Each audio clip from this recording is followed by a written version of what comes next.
Welcome to Rwanda. Welcome to Rwanda. Welcome to Rwanda. Welcome to Rwanda. Welcome to Rwanda.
Your Excellency, the President of the Republic of Rwanda, Excellencies, heads of state and governments, heads of delegations of countries and regional and international organizations, speakers of parliaments from across the world, the Secretary General of the United Nations, the chairperson of the African Union Commission, former heads of state, friends of Rwanda the world over, Banyarwanda, Banyarwandakazi.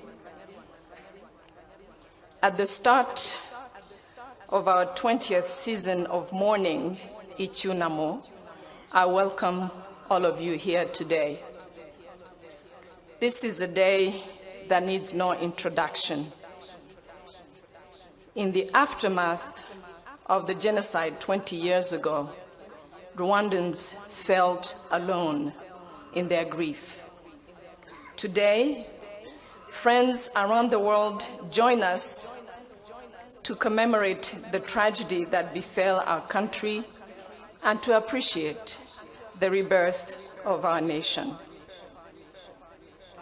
Today, 20 years later, we are a people united and a country elevated. We are surrounded by friends from Africa and the world, our hearts heavy, yet our spirits serene. And we remember 20 years later.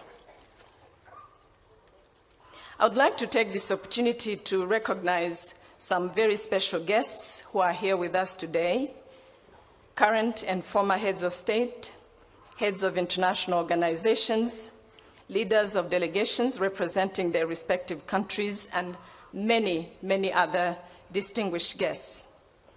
I begin with the President of the Republic of Kenya and Mrs. Uhuru Kenyatta.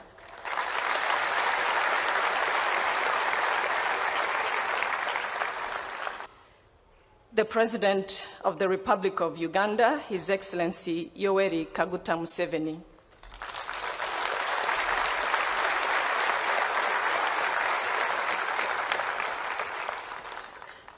Le Président de la République du Congo, Son Excellence Denis Sassou Nguesso et Madame Sassou Nguesso.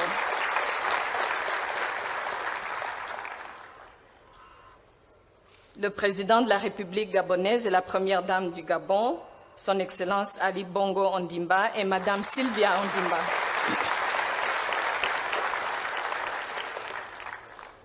the President of Somalia, His Excellency Hassan Sheikh Mohamud.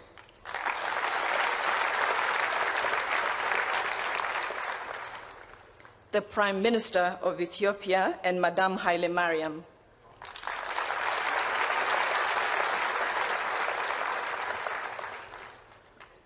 The President of the Republic of South Sudan, His Excellency Salva Kiir Mayardit.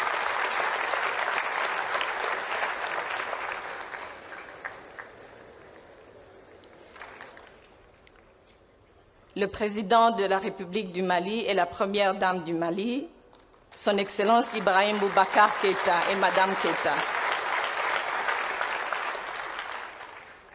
The Secretary General of the United Nations, His Excellency Ban Ki-moon.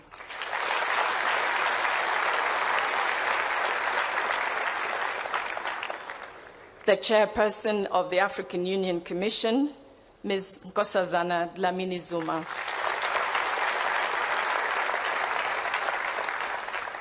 The Secretary General of the East African Community, Dr. Richard Sezibera. The President of the African Development Bank, Dr. Donald Kaberuka.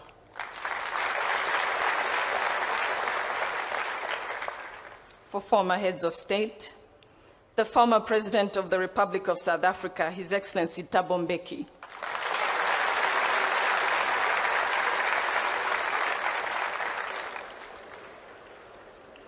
The former President of Botswana, His Excellency Ketumile Masire.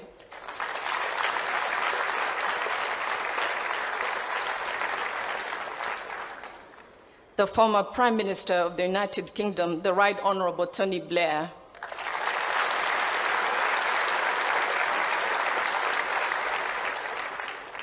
The former President of the United Republic of Tanzania, His Excellency Benjamin Mkapa and Mrs. Mkapa.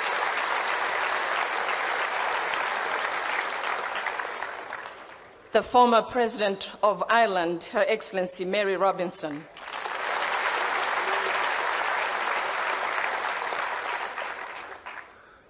The former President of the Republic of Burundi, Pierre Buyoya.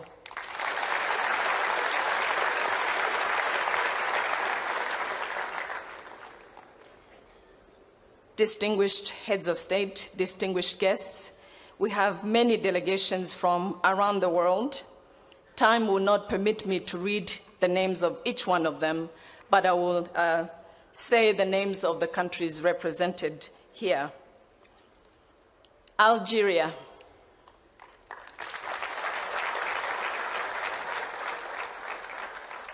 Belgium. Burundi. Cameroon. Canada. Chile. China. The Czech Republic. Djibouti. Germany. Liberia. Luxembourg. The Netherlands. New Zealand. Nigeria. Senegal. Spain. The United States. And the United Kingdom.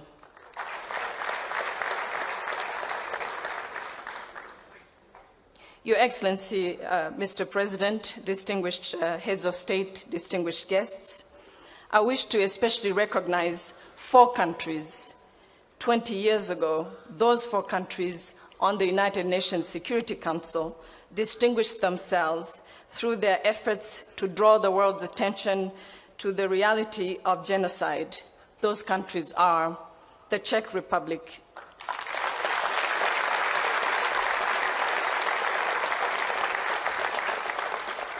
New Zealand, Nigeria, and Spain.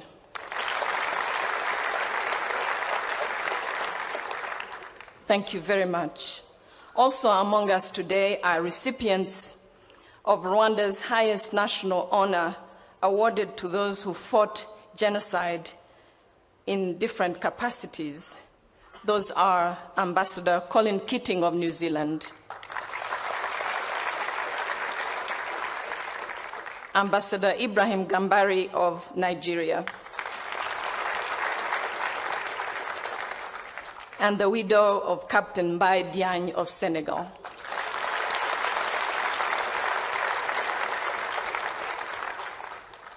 Thank you very much. Rwanda has many good friends in France. Several of them are here with us today, and we welcome all of them very warmly.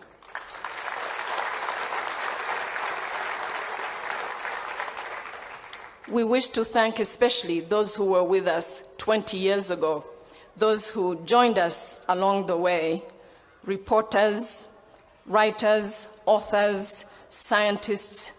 Thank you very much for being with us today.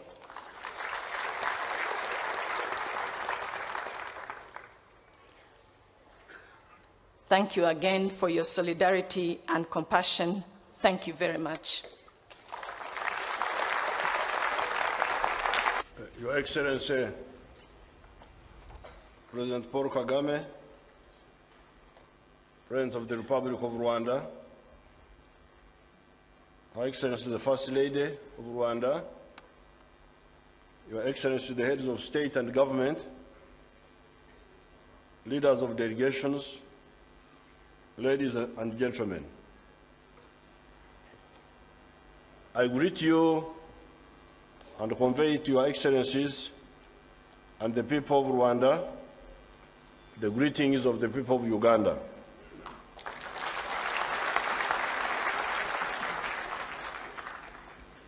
Rwanda, along with Burundi, Uganda, parts of northwestern Tanzania, eastern Congo, is part of the Great Lakes area that has, since several millennia, been occupied by the interlacustrine Bantus, by the Nilotics, Nilo-Hamitic, and the Sudanic peoples of this area. The Rwanda people themselves are Bantu who are part of the interlacustrine Bantus. This area of the Great Lakes is unique because it had quite advanced level of civilization, centralization of state, and state formation. That is, in the forms of kingdoms and chiefdoms. It also had advanced agriculture and livestock industry.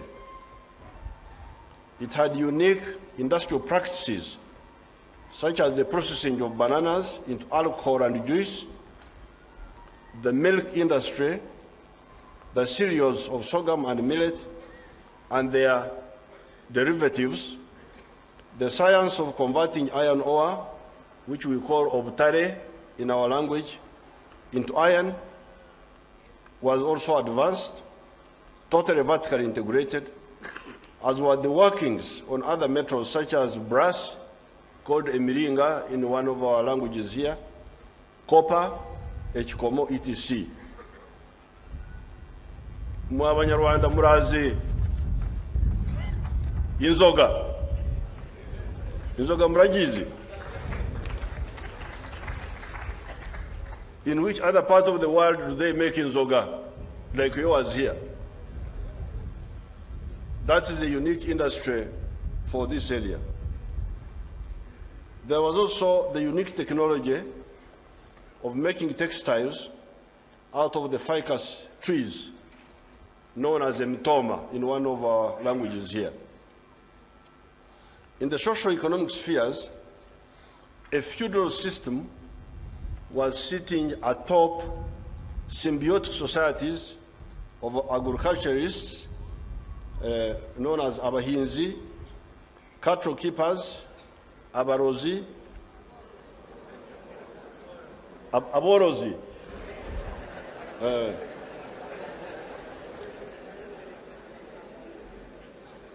aborozi, that is Runyankore proper. Oh, abarozi would be abarogo. Oh, not.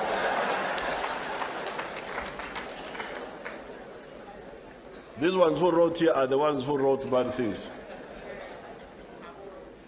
Aborozi, double O.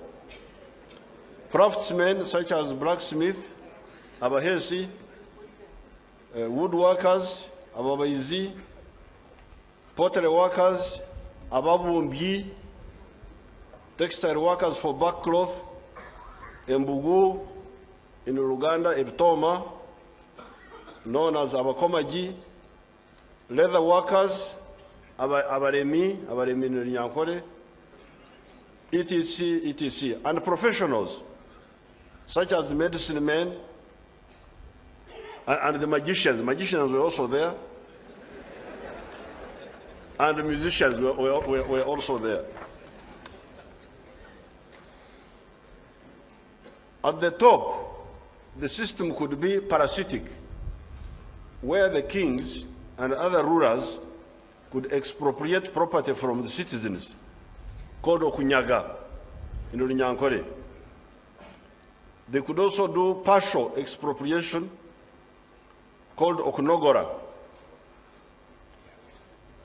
There was also the practice of obhake in Kinyarwanda. In Runyankore we say it obhake, a form of serfdom. And later on, the Belgians introduced kiboko. That was introduced by the Belgians. The rulers could also take tribute. In Runyankore, tribute is called emitoijo. In Kinyarwanda, it was called amaturo, from the ordinary people. At the base of the society, however, the system was symbiotic, with the different groups specializing in crops, livestock, fishing, abajubi, seamen, abarimbi, craftsmen, as already narrated above, medicine men, and then exchanging products. In one of the dialects, we call it okuchuruka. Somebody told me that in Kinyarwanda they call it okugurana. Barter trade with one another. It is therefore a historic crime that external forces working with local traitors could turn a symbiotic society into the theater of the most fiendish reactionary crimes, that is genocide.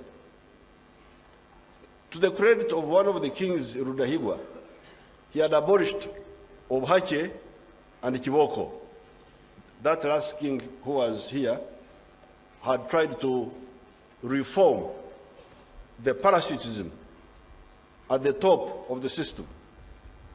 He also enforced sharing of economic resources, cows and land, between chiefs and ordinary people, both Hutus and Tutsis. Unfortunately, Rudahigwa was assassinated, and so was Prince Louis Rwagasore of Burundi. Rudahigwa and Rwagasore were patriots and Pan-Africanists. That is why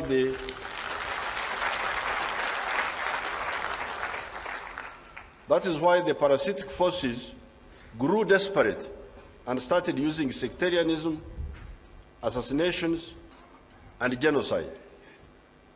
All that did not save those traitors. Where they still exist, it is on account of the mistakes of the international community.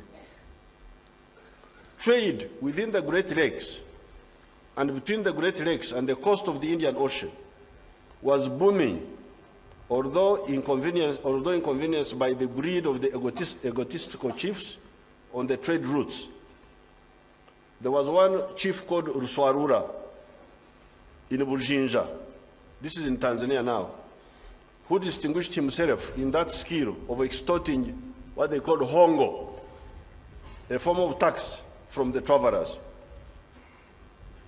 The benevolent kings like Rumanyika or Gund of Karagwe, on the other hand, encouraged the travelers and traders and assisted them. This was long before colonialism. The feudal weakness of the chiefs and the kings of that time was the failure to see the wisdom of political integration.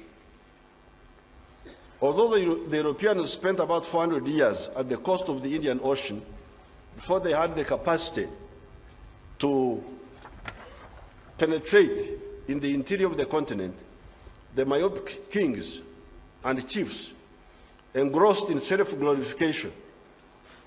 You know those kings, they would put on lions' skins and leopard skins, and they would only frighten locals, but when the Europeans came, they ran away, those chiefs.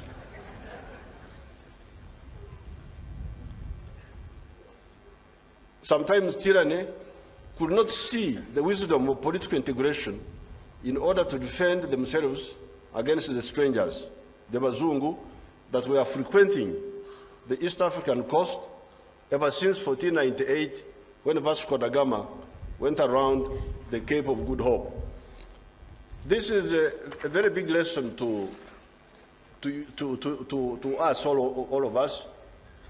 The Europeans arrived on the East African coast in 1498. That time they could not enter the heartland of Africa. They were not strong enough. For 400 years, they stayed at the coast.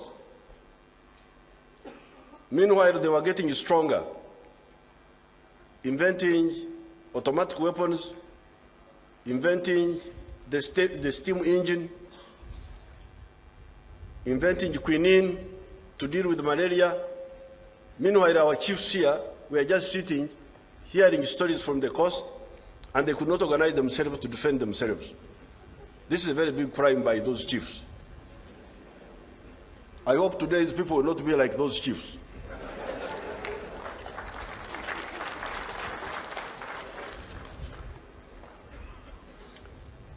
Eventually, that egocentrism of our chiefs and kings proved fatal.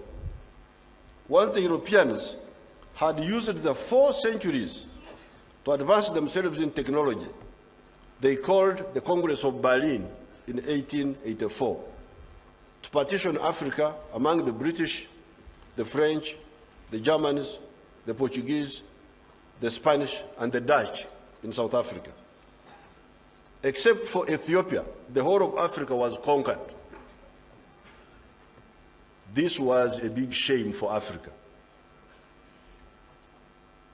How could we be conquered? As if we were a bunch of maggots or something like that.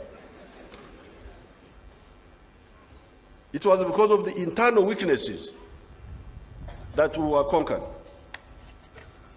That interaction with Europe came with the slave trade, with mass killings, imported epidemics of smallpox and other diseases, colonialism, and the looting of our natural resources.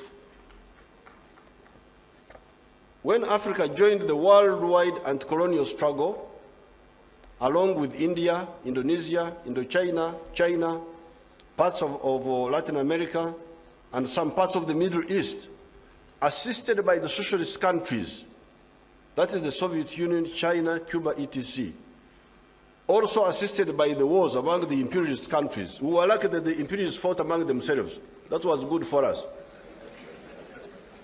What they call First and Second World War. That were their own wars, fighting over us. To how to share we, the colonial possessions. We regained our freedom. This made certain circles among the imperialists very desperate. That is how they launched the criminal schemes of genocide, mass killings, assassinations of prominent political leaders, the secession schemes of Katanga, Biafra, etc., etc. Rwanda was one of the most highly centralized indigenous states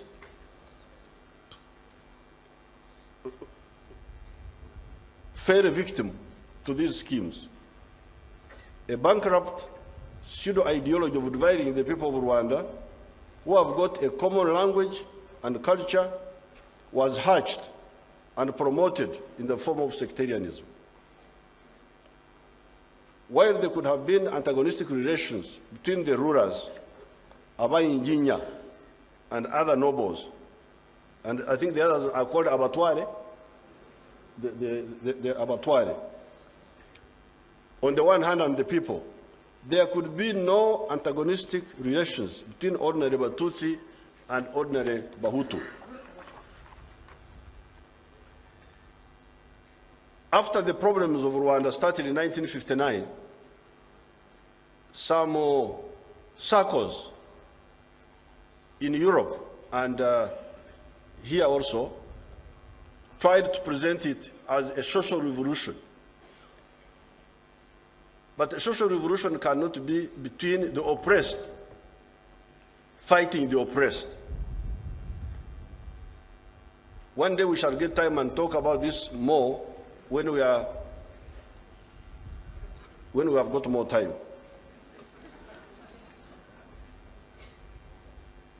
The ordinary Hutus and the ordinary Tutsis were all oppressed by the system, in as far as the system was oppressive. Those groups, the lower groups, the Tutsis and the Hutus, had a symbiotic relationship that I have talked about above. Specialization in production and then exchange of goods. That's why we talked of the cultivators and the cattle keepers. You could not have an ordinary Mututsi extorting tribute from an ordinary Mhutu. Would an ordinary Mhutu take a maturo, that's what they call it in Kinyarwanda, to an ordinary Mututsi? You should answer that if you are old enough. The answer, I know, is no. The Amaturo was from the smaller people, Tutsi Hutu, to the chiefs. It is only the rulers that will take tribute, Amaturo, from both the Tutsis and the Hutus. Using their military force, when these problems were going on, I was old enough, and I was living nearby in Ntungamo. The people from the border, from Kamwezi, Chizinga, in 1959, they came telling us about Kakomankonji. Kakomankonji was the language, the word the Banyankore gave, I think also the Banyarwanda, gave the helicopter. That there was a plane called Kakomankonji, which was being used to follow and kill people. Now, Kaibanda did not have Kakomankonji that time. So whose Kakomankonji was this?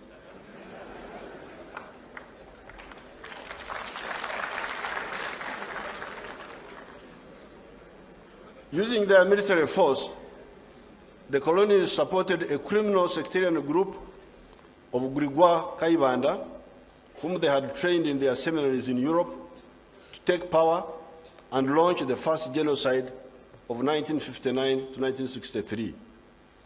That genocide, apart from killing hundreds of thousands, produced a Tutsi diaspora that eventually numbered 1 million.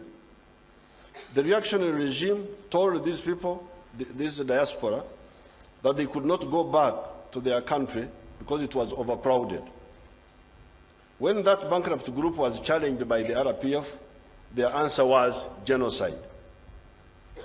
In spite of killing 1 million people, the traitor criminal regime could not defeat the revolutionary forces.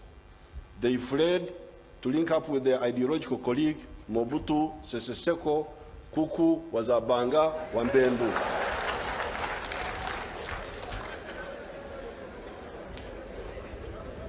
Of Congo Kinshasa.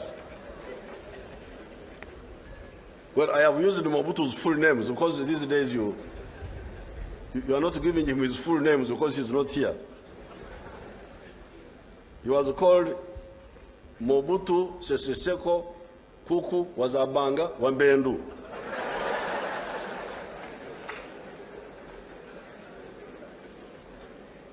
That is the tragic story of Rwanda, of Burundi, of Congo, of Uganda, of Sudan, and so on, where local reactionaries link up with foreign parasitic interests to cause hemorrhage of life on an unimaginable scale in Africa, and do so with impunity. I want to congratulate the people of Rwanda and the RPF for defeating these traitors and ensuring that they will never come back to kill the people of Rwanda again.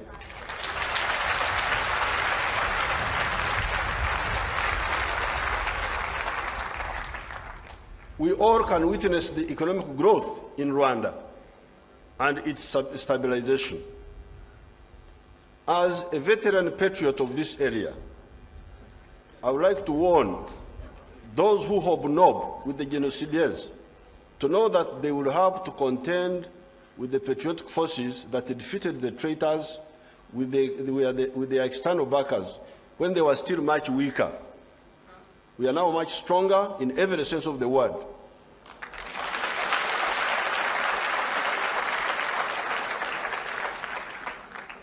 We are much stronger politically, militarily, socially, and even economically. The people of Rwanda should know that they can always count on the people of Uganda. Uganda is steadfast in the support for the African emancipation. I again congratulate the RPF for defeating the traitors.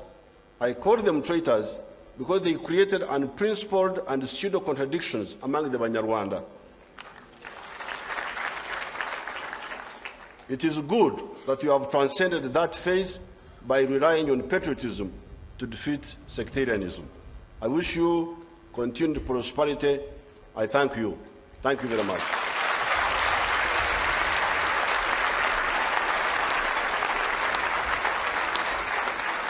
Thank you, Your Excellency, for sharing your wisdom and support to us.